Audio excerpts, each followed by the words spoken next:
my life. And once I got fit, I was like, dang, I'm never going back. I'm never Whew. going back. This is nice. Yeah, this is nice. This is so effortless. And like my first rep looked the same as my 10th rep because I wasn't so fatigued and completely dying on the field, right? Right. And so that's like another benefit of being fit is like you can last longer in training, and because you can last longer in training, you have more opportunities to get better and improve. And there's nothing worse. There is nothing worse than feeling like you can't breathe and that your quads are, on fire, and now you're having to think about applying feedback. Yeah. I don't know about you, but like if I'm even now as an adult, like if I'm on the treadmill and my heart rate is over 150, I can't do simple math. So like, if you're unfit and you're trying to apply feedback in the moment, it's a lot harder. It is tough. Yeah, it is tough. All right, I got number 2. And I'm excited because I think that this one is actually something you might need support with in terms of like getting better. But I think understanding the game more deeply is something that is immediately going to help you be a better goalkeeper, because not only one, can you make decisions reflective of what the environment is giving you or the information that's available to you, but you're also able to play to your strengths more. Right. So if I understand the game and I know the ball's in behind the back line, which is a podcast that we did a few weeks ago, you guys go back and look at that one in space defense. But if I know the ball's in behind the back line, I know, okay, I need to get there first. If you can get there first, great. You can snuff it out and be as preventative as possible. But if not, all right, I know that the ball is bouncing. So that makes it harder for me. So I'm going to reposition to defend the goal. If you understand those principles of the position, you can recognize the information more freely and quickly, but also you can play to your strengths more often as well, which makes you more effective goalkeeper when you're playing to your strengths. And if you guys need some support with understanding the game, we have a class called TKI University, which is for goalkeepers all over the world. We have someone from Thailand in our class right now. We have players all over the US, and we meet 3 times a month, 2 as a class and 1 as an individual meeting. 1 is with me on the Tech Tac, 1 is with Dr. Christiana Ogunsami now. She talks about the mental side, and we want to support you understanding the game because it's so, again, like I say, it's misunderstood and people overcomplicate it when it actually really isn't that overcomplicated. If you have some simple principles, you can interpret the position based on your skill set, based on the environment that's before you, and crush it more consistently. That's good. That's really good. All right. Number 3. Yeah, we're up to number 3. Number 3 bleeds in kind of to the tactical side of understanding. Game understanding is like, I think the character part, right? Like both come down to not necessarily just what you could do and produce on the field, but how you perceive and how you handle things on the field has a really big play on, your decision making and your training mentality. I think one area that you could do to maximize your capabilities is just learn how to handle failure better. Learn how to handle failure better. Learn how you best maybe apply or receive feedback. That way you can take the most out of each training session. Find a few things that help you through the hard moments, but also understand who you are as a goalkeeper. Like, am I really resilient and courageous? Or maybe my strengths are the fact that I am willing to go out and try new things. I'm very, I guess, exploratory. Is that a word? Curious. I don't know. Curious. Yeah, thanks, Jill. Yeah. You always got my back. That's a bestie right there. I got you. You got to understand these things about yourself, and you also have to know the ones that maybe you struggle. Maybe I have a really, really hard time bouncing back from adversities. So, welcome to the Keeper Institute podcast. My name is Tori Corsaro. I'm a strength and conditioning and goalkeeper coach here at the Keeper Institute, and your host for today's show. The Keeper Institute is a unique goalkeeper training facility in New Jersey aimed at developing better goalkeepers and better people. On this podcast, we will be discussing all things goalkeeping, character development, and more.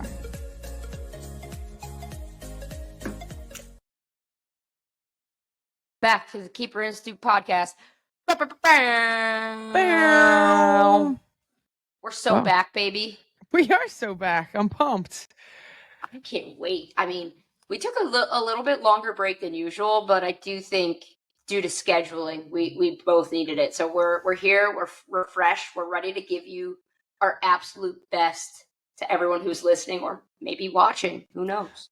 I feel super passionate about making this the best season that we've ever had, because I feel like our community of goalkeepers and coaches and parents are all like starving for ways to improve. Like I've felt in the last year more specifically, like, wow, people are just so hungry to learn and develop themselves and grow. And we want to have those conversations that hopefully can help you take some space in your goalkeeping journey, because quite frankly, we need more goalkeeper coaches who are investing into young people more and more, because this position is wildly misunderstood and under resourced, and that's why we want to help you guys. And Tori and I feel super passionate that we have this platform to do it. So let's recap our summer real quick. That's a quick recap. Just also side note, I had to make myself taller because I felt like the mic was at my chin, and I didn't like that. So if you were like, what just happened there? I didn't grow, unfortunately, but I did get taller in the chair. I'll start us off. My summer, excellent, full of TKI, full of friend time, which was amazing. I love getting to spend time with everyone. My parents moved back closer, so an opportunity to spend a lot of time with them, which was excellent because we didn't get that before. And preparing for the fall season, which we're in now. And I guess it was also full of love because I got engaged. Yeah, I was going to say, you can't leave that out. You can't omit that. I know. I knew you would want me to say that, so I did. I was saving the best for last. I'm glad you did. So you were having a great summer. I had a great summer. My kids are getting bigger, and we're able to do more activities. We went to the water park, obviously the beach every day, swimming, but just seeing them grow and blossom as human beings and finding their personality, and also teaching. Like, you know how like people walk around with shirts that have security on the back, you know, they easily identify that they are the bodyguard and security. I just want to walk around my life just with on my back, just educator, because I feel like that's just my hat that I constantly wear, whether it's coaching here and educating goalkeepers, or educating our coaches, or educating my kids, or educating people through my punditry. Like, I just feel like that's more and more I'm finding alignment with that word. And yeah, and educating myself. Like, I'm obsessed with learning. I'm obsessed. I love it so much. Whether it's through books, podcasts, watching, just spending some time like with quiet to like figure out myself and like learn more about myself. Like, that is something that this summer I felt like was on full display for me. So something I'm really passionate about and enjoy. So it was a good summer. Heck yeah, we love that. We love it. Great. Well, hopefully. Go ahead. What were you going to say? I was going to say, I can't really handle the fact that your two boys are growing up. I'm like having a hard time with back to school, and like they look like teenagers. I can't even imagine how you and Maria feel, because I'm like, they were just little babies. It's funny because today was her first day of school. Levi got picked up at the bus, and it was a weird, bittersweet type feeling. Like, you know how sometimes you feel one thing and a different thing, and those things might be contrasting. It was like, oh my gosh, I'm so sad that like you're growing up so fast and you're going back to school, and get your booty on that bus because I have to go to work, and like I can't wait to have my routine. So it was a both and type situation this morning. Yeah. And I'm excited for him to like go and make friends and be part of someone else's little like community where he can add and benefit and grow in. So yeah, it teach his teachers probably a thing or two about big animals. About big animals, little animals. Today I asked him what your favorite animal is. He said snowshoe hare. I'm like, okay, here we go. And then I asked him, because I remember what the predators are, and I said, do you remember what the predators are? He was like, I said, Canadian lynx. Yes, this is random facts that we know in our house. Yes. Yeah. So good luck to his teachers. Yes, exactly. Okay. Well, in lieu of, or in alignment with the teaching thing, we're hoping that we can educate you guys today on 3 immediate things that you can implement that's going to make you a better player. And then we have 3 more things that are going to instantly make you a better coach. And these are things that require no sweat equity. You don't need to go run, sprint, jump, nothing. It just requires a little bit of strategery and planning, and also just some deliberate work and putting things into habit. Something I'm learning more recently is that we want to make decisions subconsciously, and the more we can implement something into a habit, the easier it becomes and the more we can benefit from it. So I'm excited to get into these. Let's just call them 3 habits. 3 habits. I think that's a great way to say it. They're easy to do, potentially, but hard to do because you have to ask it of yourself. For sure. All right, well, let's start with the players. So number 1 is find a reason to praise yourself every single day. Praise yourself every single day. It's great if someone else praises you. Like, when you come to training and we gas you up, that's great. And we'll say like, oh, we're proud of you for this, or we're proud of you for that. But like, ultimately what we really want from you is to find reasons that you're proud of your own self, because that's internal validation that you can always have. It's always there if you choose it. It's always there if you want it. You don't have to wait for me to say good job. You don't have to wait for the newspaper article to write something about you to feel good about yourself, right? And something that we try to do at the end of every session is we'll say, well, what are you proud of yourself for? And it doesn't have to be an outcome. It can be some kind of like positive outcome, like, oh, I finally learned how to push over the floor in my low dive. Great. That's awesome. We're happy for you. But sometimes I'll even like peel back the layers of like, well, what did that require of your character to be able to do that? Right. Let's praise that. Like, let's not just praise the outcome. How about all the efforts that you didn't get right in order so that you could learn and grow and develop? How about that?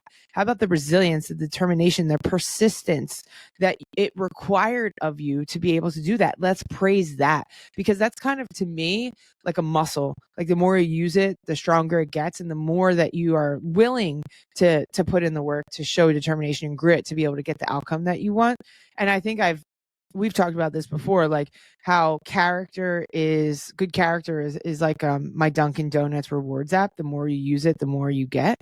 And like, the more coffee I buy, the more I get for free. It's the same thing. The more that you flex your bravery muscles, the more you flex your persistence and determination muscles, the larger they get. And then that way, when the next obstacle and hurdle comes, it doesn't require so much effort from you. It doesn't require so much like deliberation. Am I going to do this or not? You're like, yeah, I'm doing it because I know I'm strong enough to be able to do it. And I think it's important that every single day that you praise yourself for something, whether that is, a game day and the outcomes weren't what you wanted. I'm going to praise myself because I chose in that moment, even if it was for 5 minutes, I chose in that moment that I was going to try to deal with the negative thoughts in my head and the limiting beliefs I had about myself. Or whether it's a training day of like, I didn't get that low dive, but I'm proud of myself that I didn't want to light Coach Jill on fire because I was so frustrated. I managed that a little bit better, right? Or it's a rest day. I'm proud of myself that I didn't think about football all day and I completely took it off and I feel refreshed, whatever it might be. I don't know if that's something that you do in your everyday life, but I'm trying to do that more and more. I don't know that I do every day, but like, what a nice little thing to do for yourself. And I kept thinking of the phrase while you were talking of like, fake it till you make it, right? Everyone talks about fake it till you make it, but with something like this, you don't have to fake it. Like, you're actively looking for something, but it builds, I think, the outcome of fake it till you make it. Like, people are saying, oh, fake your confidence, fake this until you start to feel it. You don't have to fake it. You can find it. Find your confidence till you make it, right? Like, until it becomes habit. And I think that this is something you can add in every single day that actually does that for you. A little praise goes a long way. A little bit of like figuring out, what did I do well today? Or what am I just really proud of myself for? Or where did I surprise myself? I think can start to build that, like, quote unquote, fake it till you make it, but it's actually real. It's not something you had to make up. Totally. And extra brownie points if you actually write it down somewhere, whether it's in your notebook or your phone or whatever. September 4th, I showed grit and resilience because the last thing I wanted to do was to do RDLs, single leg, because I hate that exercise. I didn't want to do it, but I did it anyway. And I'm so glad that I did. Literally could take you 30 seconds to write that down or voice memo yourself. You can reflect back on it to be like, dang, I did do these things. Sometimes like, I'm on TikTok.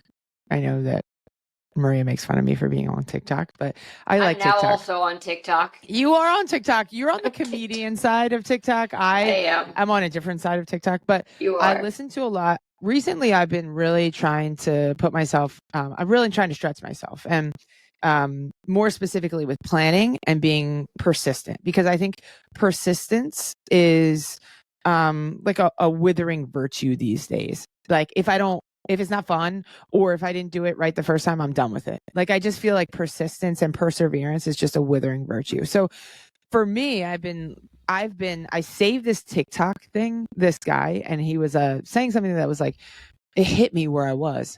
And so for this entire week, although it's only Thursday, I've listened to that 30-second clip every day to start my day, because I wanted to put myself in this like really good mindset of like, I want to be persistent and I can be persistent. It's just a friendly reminder for me, a friendly reminder of like, you have been persistent in your past, and you can use it today, right now. And it was just like a really good way for me to like set myself up for the day. Because that persistence over the course of like, I don't know, 6 months to a year, that feels overwhelming to me. And sometimes when I feel overwhelmed, I'll stop doing something because I'm like, it's too big.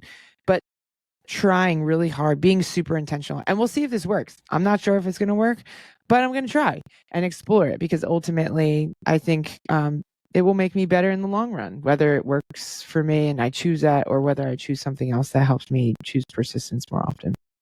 I had to write it down. I liked it so much, so I will certainly be using that. All right. Number 2. So if number 1 is to find yourself something every day to praise yourself for, number 2 is try active recall. So what do I mean by that? Active recall. I'm not sure what happens when you guys go to your sessions outside of TKI, but when you come to TKI, we have intended outcomes for our session, right? So we'll start our session with me and you, like we'll design our session based around whatever our intended outcomes are. And we try really hard to like use bumper lanes of our intended outcomes. We want to stay within those bumper lanes of what we're trying to explore, because if we give random feedback all over the place, it's really hard and difficult to take away stuff from that, right? So we want to just, our intended outcomes are straight and narrow, and we're going to focus on these couple things, right? When you are in the session and your brain is a little uncomfortable because you're trying to learn something that's new or something that's difficult,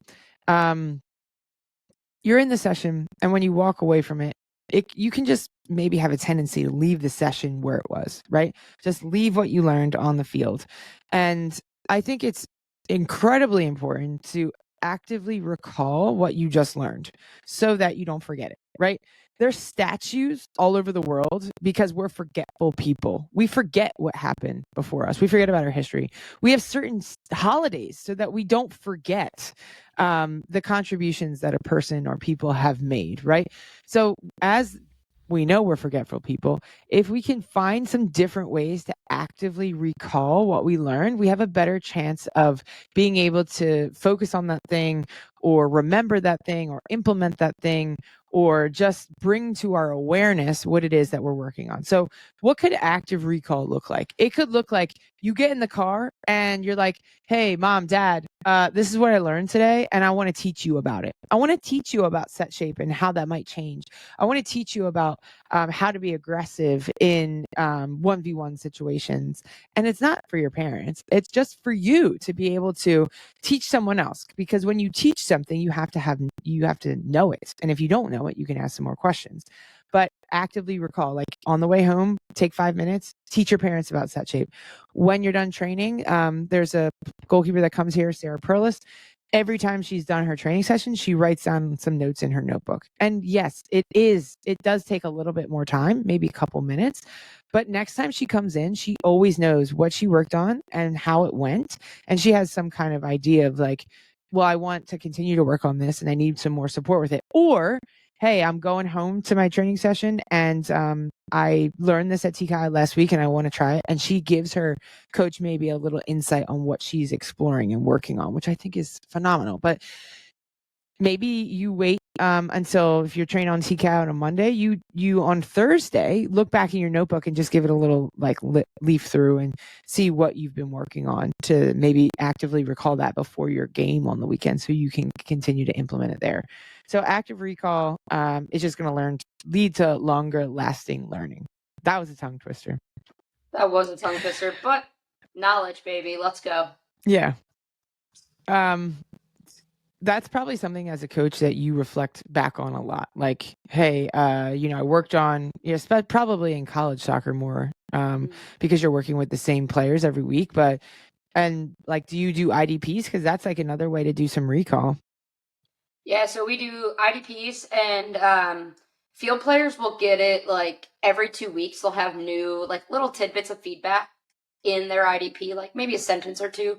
Goalkeepers I work so closely with that they're getting like pretty personalized feedback every single day. So I reserve our IDP time for like different moments throughout the season, preseason, pregame, conference, and but I do film with them. And every time we do film, my ending question is, what did you hear me say as the takeaways from this? And then that way I can write down what they said. And then if I need to clarify, I can clarify. Like maybe they really took a lot of feedback off what I said about protecting the area, but I also wanted them to hear the praise I gave them on in possession and how they were breaking lines. So it just gives me another opportunity to make sure, one, we're on the same page, but two, what are the things that are sticking out for them and how can I use that in my session planning moving forward? Yeah, that's really good. And then for those of you who don't know what IDP is, it's just individual development plan. And that leads me to my third point is ask more questions. It's not like, hey, Tori, how can I improve? It's not that. Yeah. That's not really going to help you, like the random feedback here and there. Hey, Tori, I had a game this weekend and I was under pressure and I kicked the ball out of bounds. Can we talk through this? Can we work through this? Right? Ask more questions. Reach out for more support. Hey, Coach Jill, I was feeling super nervous about this showcase that I had last weekend. And because I had so many nerves, I like hesitated in phase 1 outside the box and they dribbled it around me. Can you support me in this? Hey, Coach Leah, I have some time this next season in my fall to implement some strength and conditioning. Can you help me support me with my specific goals of becoming more explosive? Like go to experts in your field or anybody. It doesn't even have to be an expert. It like sometimes like whenever I worked in a team, I would ask the trainers like, hey, can you come help me? And then I would ask them what their thoughts were after the training session, just because I wanted to hear a different perspective. Or I would ask the EQ person, hey, like, what did you see in that? Like, did you see certain body language? What did you hear? Like, how did you feel like within the session? Was it uncomfortable? Did you feel safe? Like, just ask questions, ask more questions, and be very deliberate and intentional and specific about what it is that you're looking for. Not just like, hey, how can I get better? No. Well, I want you to think about it. I want you to take ownership. I want you to be more curious about your own self. Sure, if someone offers you some feedback that you didn't ask for, okay, you can listen to it, you can hear it. But I just want you guys, I think there is so much value in taking ownership for your own game and just being able to explore edges of your own game and being curious about your own game. You're the only one playing it. You're the only one knows that what you want from your journey playing football and being in this wild position of goalkeeper that is so difficult. So you be very, very intentional about asking certain people certain questions and letting that not only you don't have to take every single piece of feedback that someone gives you and implement it and try it and own it. You don't, but you can let it be like a sieve and you can filter out what it is that you're like, yeah, I actually think I could do a little bit more of that. Or maybe I could try a little bit of that. Or maybe I tried that and that doesn't work for me because I'm not 6'2" and I can't set like that and I can't play that vertically high. But you will have more definitive answers. You'll have more definitive answers in the areas that you want more support, right? I had a conversation with a goalkeeper yesterday and she said, I went to this camp and they told me I need to change my set shape. And I was like, okay. That's like, I'm not sure I agree, but like, why? Why did they tell you to change your set shape? Because the only reason you would do that is because you're lacking something in one specific area that's your set shape is limiting you from getting, right? And set shape isn't about aesthetic. I don't really care how you set, as long as it allows you to be the most mobile and cover as much goal as possible. Yeah. And I was like, that feedback might be good for you. Like, you might need to change your set shape, or you might not. But if you explore that feedback and filter out that feedback, you might have more certainty in the fact that your set shape is good, or you need to adjust it. You know what I mean? Yeah. So yeah, we'll have more clarity and we'll have more definitive answers if we, sift through that feedback and explore it. And you know what else is funny is, like, if someone asks me a question like, what do I do to be better, I usually then answer back with a question until I get them asking a question that is actually like more rooted in purpose. So it's like, it's so annoying, I think, to players. I'm gonna be real with you. They kind of look at me like, but like, I'm not here to give you answers. I'm not here to like just spoon feed. We're here. We do what we want to do because we want to educate. You started this podcast talking about being an educator. And part of being an educator is helping them discover things on their own, actively recalling the things that they need support with. Well, that's a great segue for us to shift gears. And so those were 3 things that as players you could instantly implement, like right now, this second, with no sweat equity involved, just more deliberate practice. So for coaches, we want to do the same thing. And I actually think players could probably gain a little bit of perspective as well from this part of the podcast. So if you are a player and you're still curious, like, stay tuned, because I do think these 3 things could help you as well. But to your point, Tori, not spoon feeding people, I think it's really important as coaches that, number 1, we observe more and adapt more rather than talk more. So I want to, first of all, this is how we design our sessions, right? What is the problem? Okay. Establish what it is that you're trying to work on, whatever your intended outcome is. 2, design the session, design the constraint, design the method and the way that you're going to get that intended outcome to come to fruition. And then observe, how is it going? Is it working? Is it not working? Is the constraint I implemented working for this player? If not, based on your observations, you have to adapt. So number 1, observe more and adapt more and talk less. So something that I have, this like hard and fast rule for myself, is that I do not give feedback in my first 1 to 3 reps. I don't. I let you explore. I let you try to figure it out and see if you're making any adjustments. And if not, I might stop it and I might adapt the constraint, or I might give like a little tidbit, like, hey, put more attention on blah, blah, blah. Right. But I think we're so quick as coaches to just give answers, joystick, spoon feed, because we want someone to take and implement right away. And we want that person to feel good about changing. And we want them to feel good about like getting the answer and solving it. Right. But ultimately, we know that doesn't lead to long-term learning and robust problem solving. That just leads to cookie cutter answers that, hey, obviously you had pressure and that ball was bending away from you. You should have just parried it out into safety instead of trying to catch, right? So observing more in training, what's going well, what's not going well, adapting it, and then trying to figure out, do they need a verbal intervention, or do they need an adaptation to the exercise? I think that's the art of coaching. But if we try to push ourselves to observe a little bit more and not just like tell the answers, I think it's going to lead to more effective sessions. Yeah, I love it. I think that's like, when you think about our training, if you had to like severely minimize how you talked about it, like in a 10-second blip, that's a great way to break it down. Yeah.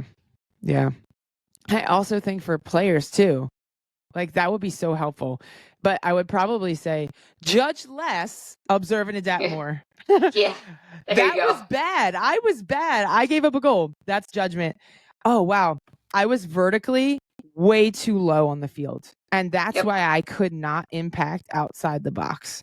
Okay. Yeah. I observed something. Hey, I got scored on because I was too deep. And then I can adapt. I'm going to wrestle and explore with my vertical positioning based on how deep my back line is, right? So judge less, observe and adapt more for players. Number 2, this is both for players and coaches. As I'm talking, I'm feeling like, oh, this one hits me everywhere. is we really want to kill perfection. Like drop it, lose it, it is dead, make it dead. Crumple it up, throw it yeah, away. exactly. It is an unrealistic expectation that everyone strives for that is you're never going to reach and always set you up for disappointment. And also, what is it? Like, what is this? It's like this nether that doesn't exist, because what is perfection? Like, your version of perfection could look different than mine, could look different than Maria's. Like, yeah, that's not attainable. It's not.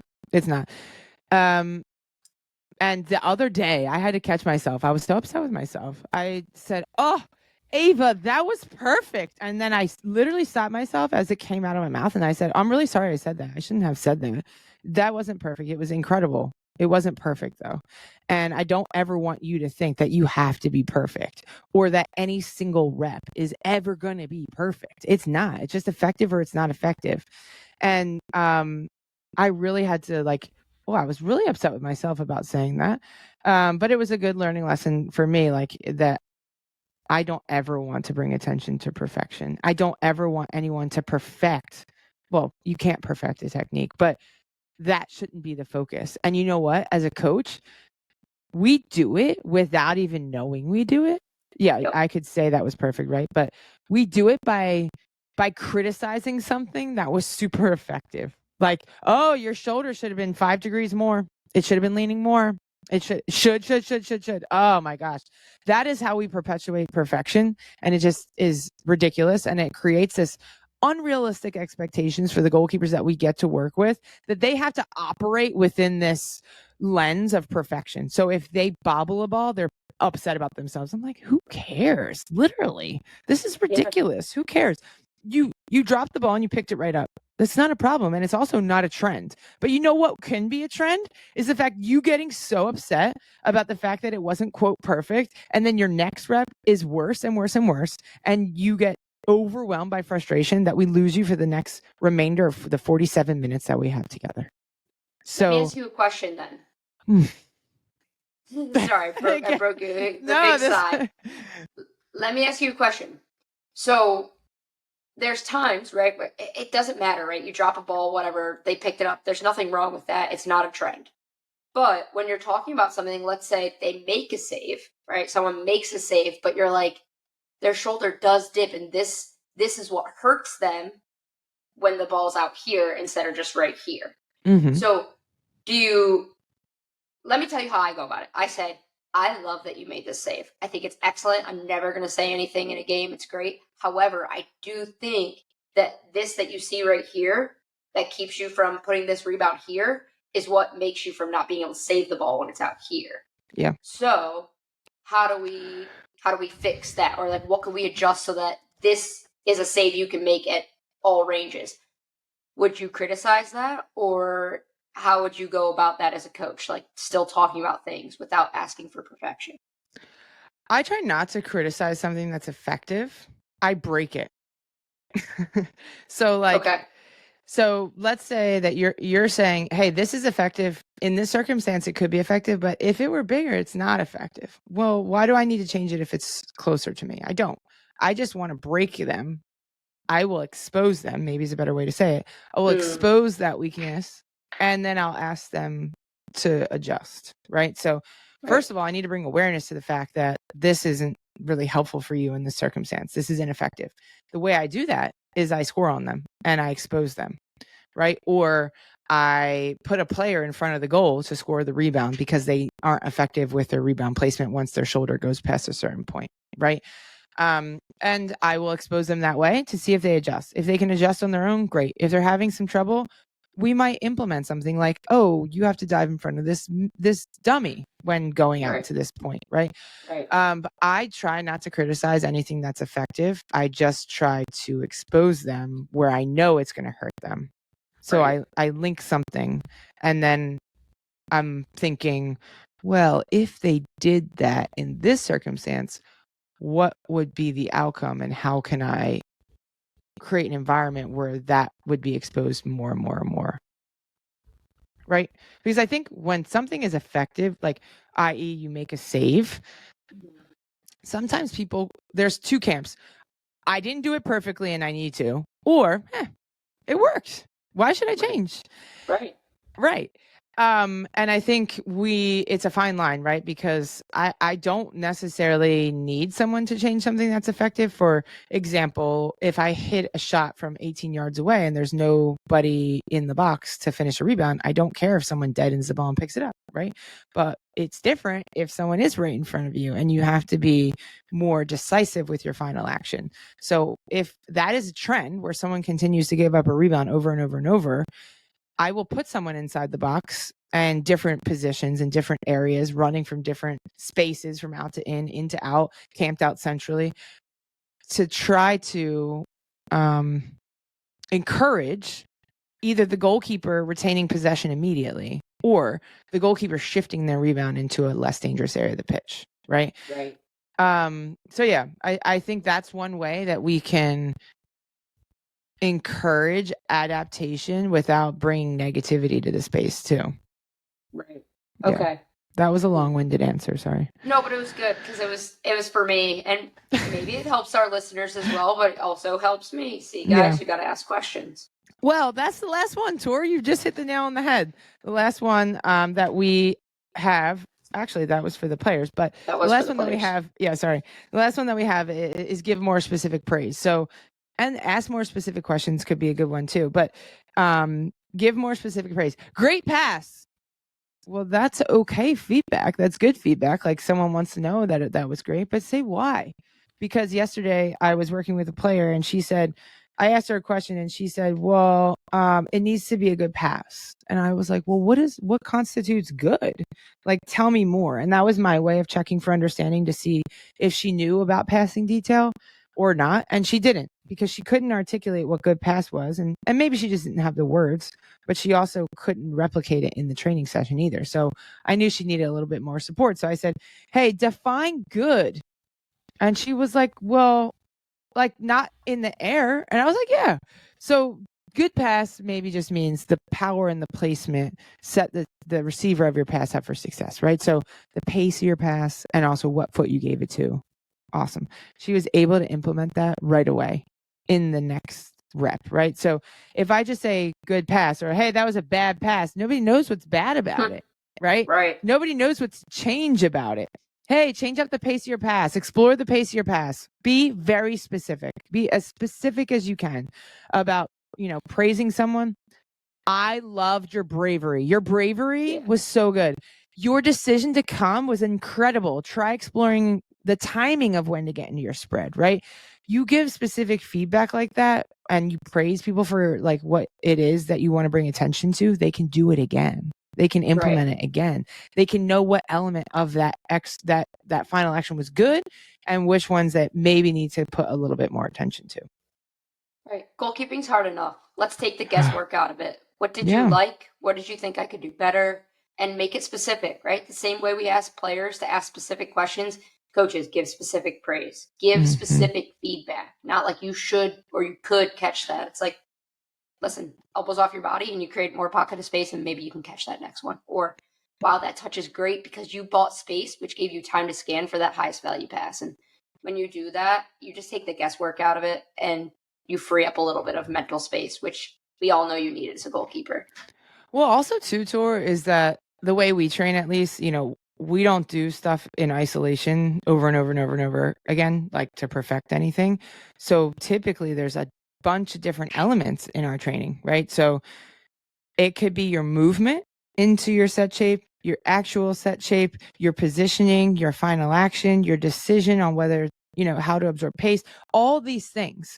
If you make one wrong decision, you could feel like the whole thing was wrong, right? So if I decide to absorb pace by parrying it, but I parry it back into traffic, maybe my positioning was great, my set shape was great, my balance into my shape was awesome, the decision to dive or sweep or whatever was all great, but my decision on where I put my rebound wasn't. The whole thing doesn't need to be scrapped, right?